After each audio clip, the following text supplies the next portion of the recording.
I'm getting all my angles down with your camera. It's kind of fun. Cool. Hi, I'm Echo Allen, and welcome to Goddess on the Go.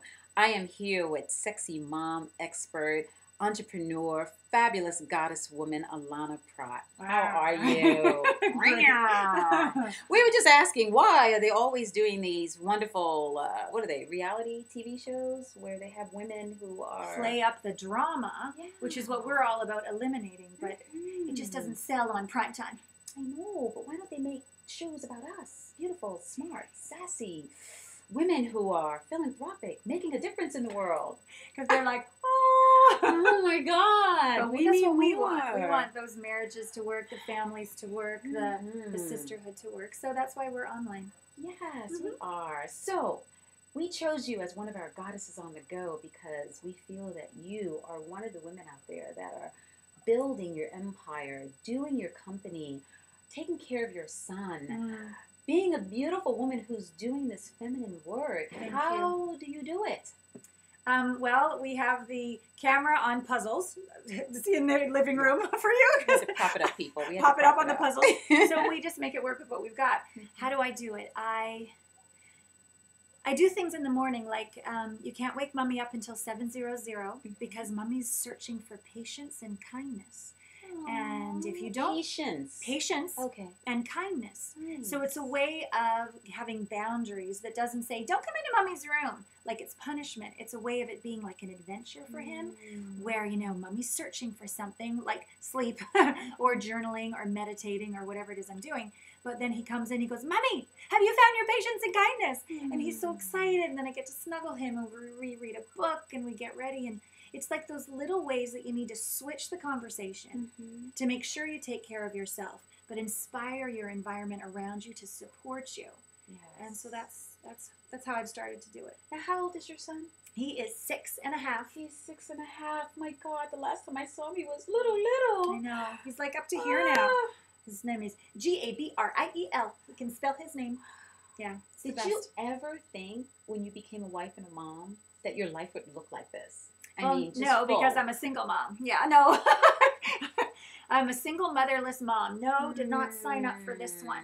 I thought it would be husband number one. I've been married twice. Husband number one was tall, dark, and handsome, multi-millionaire, monogamous. You didn't tell me you had two. Oh, baby, I've been at this a while. I didn't know you had two. Okay, so learn tell something me. every day. Yes, tell me. So yeah, husband number one, multi-millionaire, tall, dark, and handsome, great man. Okay. But I married him when I was young, in my 20s, early. I met him in my early 20s, and who I was inside. Am I good enough? Please take care of me. I'll be secure when something on the outside lines up. I'd never accessed any of my confidence on the inside and trust in God's spirit in myself. And so, and I honestly didn't know if it'd ever get any better than him. He was wonderful. He still is wonderful. But as I began to grow into my sensuality and spirituality, that box that I, signed up for, I was getting outside the box, and it didn't work. So that one completed. But wait, it didn't work for who? It didn't work for him, or it didn't work for you? It didn't work for me. Yeah. Wow. Yeah. So would you say he was growing with you and you just outgrew him? Or what do you mean it didn't work for you? Because most women, including moi, would be very happy with a handsome, wealthy man who is a good man. So what was going on that you felt you had to actually make the break? I craved profound connection on a spiritual level. I would get berated for cutting the vegetable wrong. I mean, there was a lot of control, because I was the one asking to be good enough. Like, I attracted someone who probably internally judged himself and then projected it onto me. But I was so insecure that I attracted someone to always say, am I cutting the vegetables right? So it was very constrictive. Now, we went through a lot of courses together and workshops and everything and therapy to try to make it work.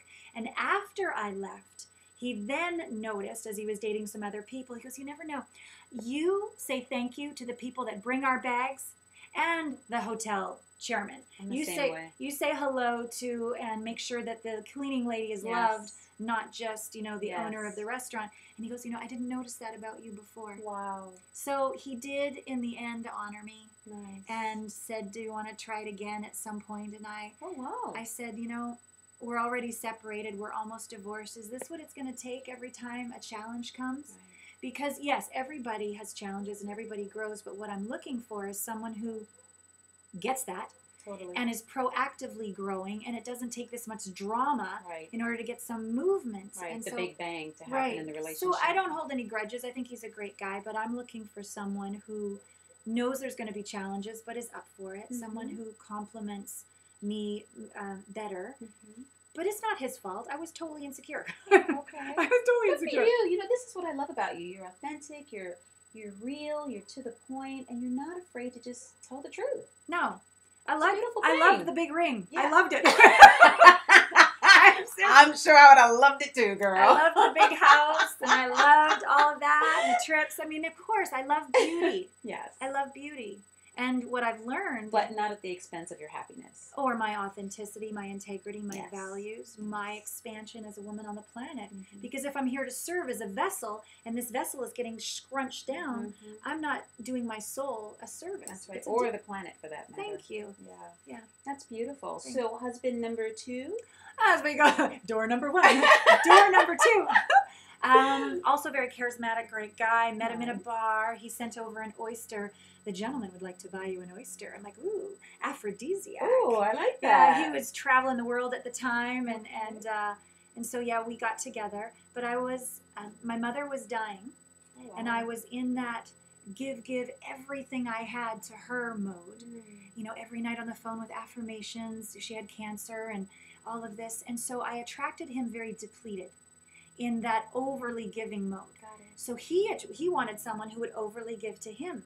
And then my mother died, and then I got pregnant the week after at my sister's wedding. Wow. And I said, I've got divorced once. I'm not going to do it again. This thing is work. I'm going to make it work. And so I went into this really masculine mode of trying to make it work, when all along, again, who I was being when I attracted him was not my full self. It was my depleted self.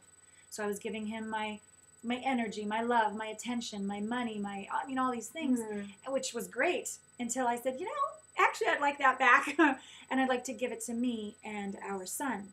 And that didn't work so well. Why? He wasn't good at giving back, or he wasn't used to you asking for it to give back? He liked the dynamic we had when I was in the overly giving mode. Okay? He hadn't learned, and he has now since the divorce, but he hadn't learned to cultivate his own strength from inside, only to take it from me. And I, in my insecurity, was willing to give it because it felt so good. Everyone's, since he met you, he's so much easier to get along with at work. He's so fun to be with. And I'm like, well, I must do this. This must be right. But no, it's because I was giving away all my energy. And my insecurity was thinking, oh, good, I got the attention again from the outside that I wanted. So again, a hard lesson to learn. Yeah, girl, you're preaching to the choir. I know. Please like me. You like me? Okay, great. Then I will date you because you like me. But I never used to think, well, wow.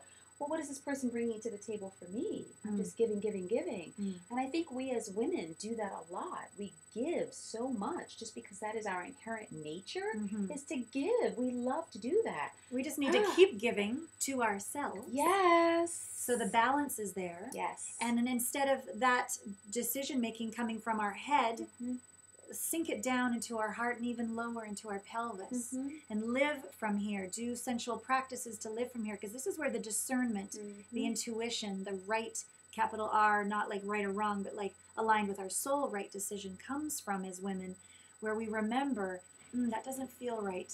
I remember the feeling of it being off. I'm not going to say yes to that one. Oh, I remember I'm feeling depleted. It's time to give to me. Yes. And that's, now that I'm almost 40, I'm starting to get the hang of it. And you're looking fabulous, girl. You I feel really fabulous. are. I love it. I do. Now, let me ask you something. Pat Allen, who is a very good mentor and friend of mine, says that the Dr. Pat show? Dr. Pat. Been on her show. Dr. Yeah, Pat. yeah. Yes. She always says that when a woman gives, she's in her masculine, that our way of being in our feminine is actually to receive. What's your feelings on that? Yeah, I believe in energy, that masculine is giving and feminine is receiving, but I think there's a way to see it differently, giving to ourselves. Nice. It's almost like a full circle we can make within ourselves, so that cycle happens within ourselves and we can nourish ourselves.